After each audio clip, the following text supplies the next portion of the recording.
I was always afraid of the Lunchlady when I was a kid. I don't really know why. Maybe it was the toxic stench of her breath, or the dead look in her eyes, or maybe it was just the unkempt hairs dangling off of her chin. But no matter what the reason was, my palms always grew sweaty and my heart pounded every time I passed her in the lunch line. I never felt quite at ease until I had left the cafeteria, and even then I was still worried I would catch sight of her in the hallway between classes. One day I got into a fight with another lad named Jeremy, and we both received attention. It was his fault really. I had been passing him in the hall when he quickly stuck out his foot in front of mine and sent me sprawling to the ground, all of my books flying through the air. Samantha, the girl that I had a crush on, was standing in the hallway when it happened, and she joined everyone else in laughing and pointing at me. My rage got the best of me, and Jeremy and I were soon throwing punches at each other. After the teachers broke up our fist fight, we were both sent to the principal's office. Long story short, I would be spending my Saturday at school, filling out worksheets instead of playing video games with my friends. Saturday arrived, and my mother, rather unpleased to be up so early, dropped me off outside the school at 8 AM. I walked in and found my way to room 126, where detention was always held. Jeremy was already sitting there at a desk along with two others. One of them was Nick, the dumb ape who was quarterback of the football team. The other was a quiet girl in glasses. I found myself a seat a comfortable distance from everybody else. No one spoke a word.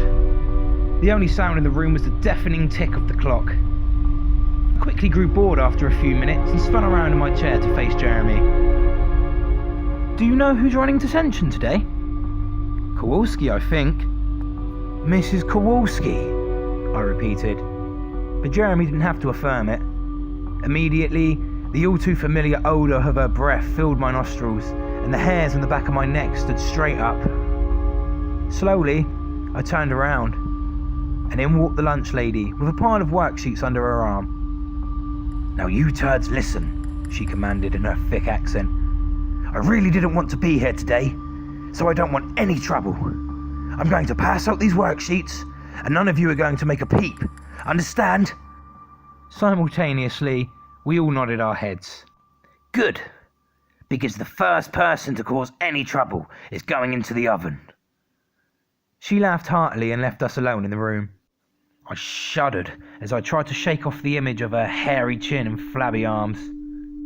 We all sat silently in the room for about 45 minutes filling out our worksheets. The Lunchlady still hadn't returned by this time, so we took the risk of chatting quietly. "That Lunchlady must be the ugliest thing I've ever seen," chuckled Jeremy.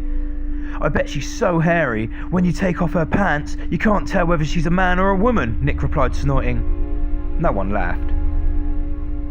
"She hasn't even come back to check on us," Jeremy continued. "I bet she just went home as soon as she left the room. Come on, we should see if we could sneak out." He had just stood up from his desk when we all heard the sound of grinding metal and hissing steam coming from somewhere in the building. Everyone froze. I had easily recognised the sound. That came from the cafeteria. "Someone is starting up the ovens," I said with a tone of worry in my voice. "It must be Kowalski," Jeremy replied. "Maybe she got hungry. Maybe she's getting the ovens ready so she can cook one of us." "And you're the first person she would throw in," I laughed, playing along. But in reality, I was rather unnerved. Why would she start up the ovens now? Surely she could have just packed a lunch. Maybe she actually enjoyed eating the greasy shrimp and cardboard pizza that she always served for lunch. We tried to go back to our worksheets, but at this point it was impossible to concentrate, even for the quiet girl. We finally decided that we should send one person outside the room to check if the coast was clear. So Jeremy tore up one of his worksheets and wrote one of our names on each, then shuffled the names in his hand and turned to Nick. "Pick one," he said.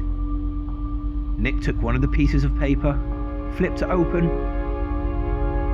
"Ashley," he read. The quiet girl's face froze with fear. "Oh, come on, guys, we can't make her do it," I said. "Oh, then you go," Jeremy replied. "No way," I answered. "It was your idea. You should go." "Oh, shut up already, you pussies," Nick interrupted. "I'll go." And with that, he left the room and disappeared down the hall. We all gathered at the doorway waiting for him to return. A few minutes passed. The suspense grew unbearable. I was about ready to tell the others that we should go back into the room when Nick reappeared at the end of the hallway.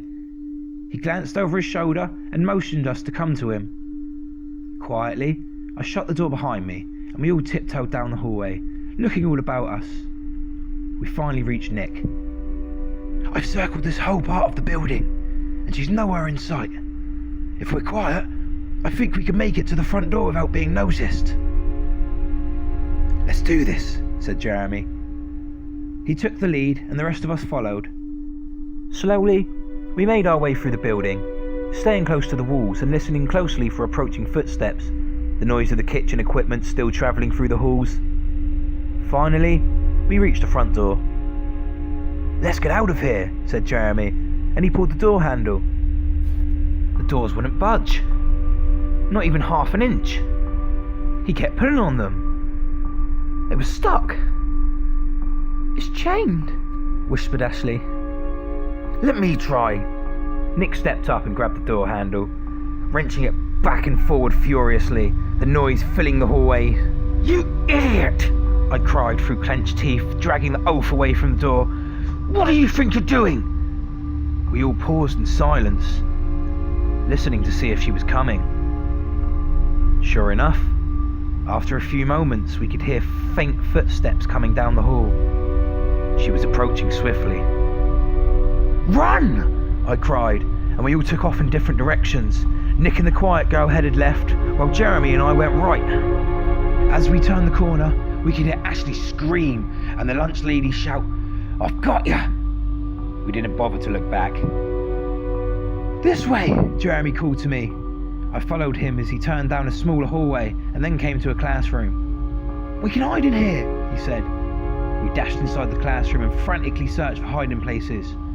Jeremy dove straight under the teacher's desk, while I took my chances hiding behind a cabinet in the corner. Then we waited in silence. A few minutes passed and we didn't hear a thing. Nothing except the pounding of our own hearts. Still, we thought it best to wait a little while. After a few more minutes had passed, or what felt like hours, we could hear someone coming down the hallway. We froze. All we could hear was a faint mumbling. It was too faint to distinguish. Then the voice drew closer. "Jeremy! Adam! Guys! Where are you?" Jeremy got up from the desk, opened the door, and looked out. "Nick! Get in here!" Nick hurried inside, and Jeremy locked the door behind him. We then all crouched behind the teacher's desk. "Guys, you won't believe it," Nick whispered, catching his breath. "I saw her get Ashley. She grabbed her arm, and she tried to run, but she hit her over the head with a wrench, and she was dragging her body down the hallway." "You saw what?" I hissed. "She knocked her out or killed her, I'm not sure which, but then she dragged her body down the hallway towards the cafeteria, and there was blood everywhere, and then I came and found you guys." "You're saying Kowalski hit the girl over the head, then dragged her body to the cafeteria?" "That's exactly what I'm saying. I was lucky she didn't see me too. We need to get out of here, now." "We need to get into a room with windows," I said. We can break out." "Forget it," Jeremy interrupted. "I've seen guys try to break through glass like this, and unless one of you has a sledgehammer, we're not going anywhere. There's only one other way out of the school now, and that's through the back doors." "But that's right next to the cafeteria," I said, completing Nick's sentence. "It's the only chance we've got," said Jeremy. "We can do it if we're quiet." "Let's go then," I replied. We unlocked the door, looked up and down the hallway. Nothing. We crept down the hall, making our way towards the cafeteria. We were about halfway there when Mrs. Kowalski's voice came resounding through the building over the intercom. "Hello there. I see you have left your room. That is unfortunate. However, I promise that there will be no consequences if you simply return to room 126. Ashley is waiting for you there." "Ashley, we have to help her," Nick cried. "Forget it. She's already dead. We need to get out of here," said Jeremy. "You never saw what I saw. This woman is insane. We have to save her." And with that, Nick bolted down the hallway. I tried to run after him, but Jeremy grabbed me back. "No, Adam, let him go.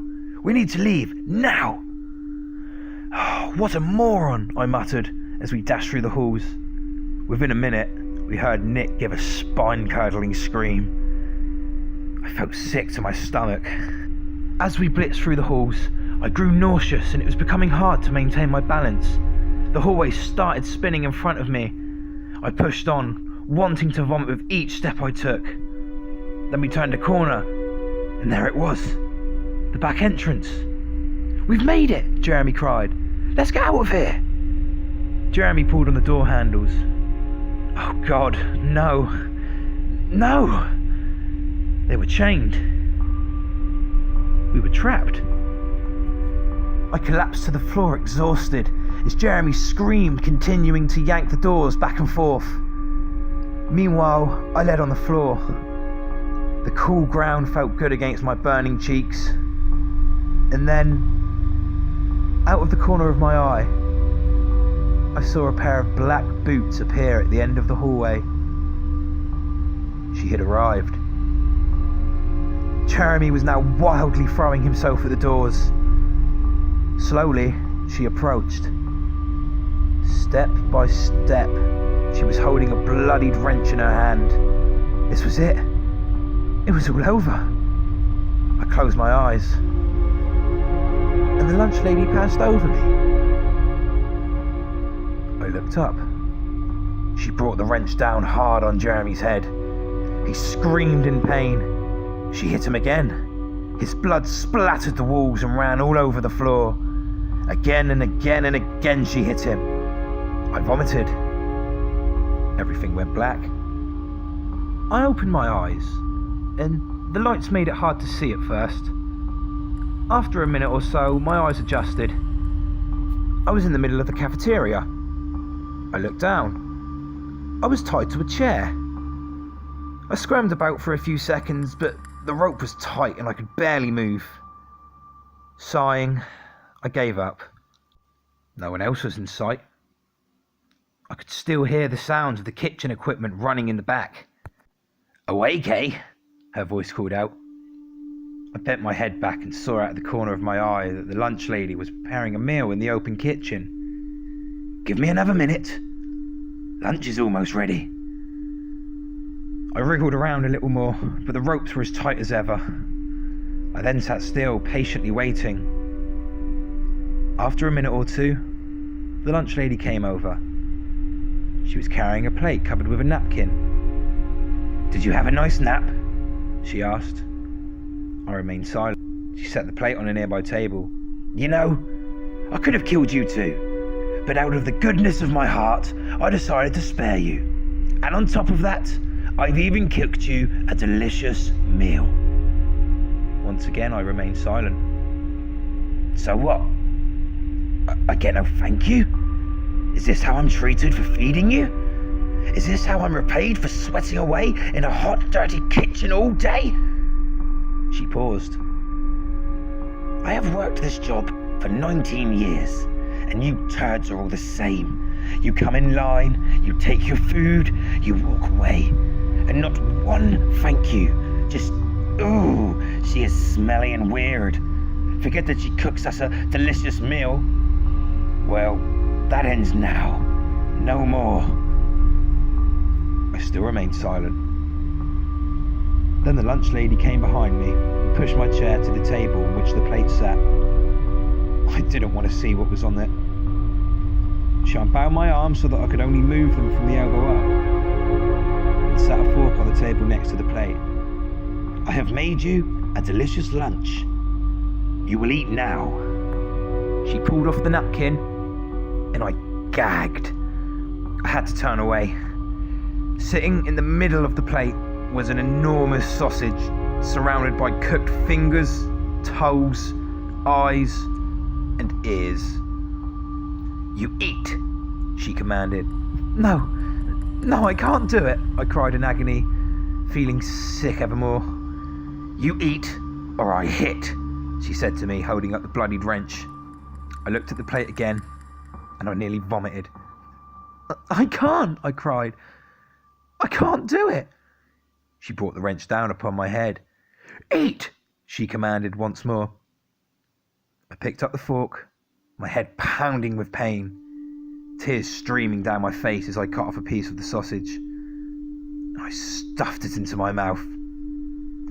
I chewed as quickly as I could and swallowed it down with revulsion. "Good. Now finish it all." I shook my head, sobbing. She brought the wrench down on my head again. I cried out in pain. "Eat!" she shouted. I took another bite, then another, and another. My eyes stinging as they were blinded by the tears. Whenever I paused, she raised the wrench and I would keep eating. It took all my strength to keep it down in my stomach. When I had finally swallowed the last bite, she took the plate. "Very good. I'm glad you enjoyed it. Now that you have had your lunch, I think I'll have mine." I looked upwards. She raised the wrench into the air. One last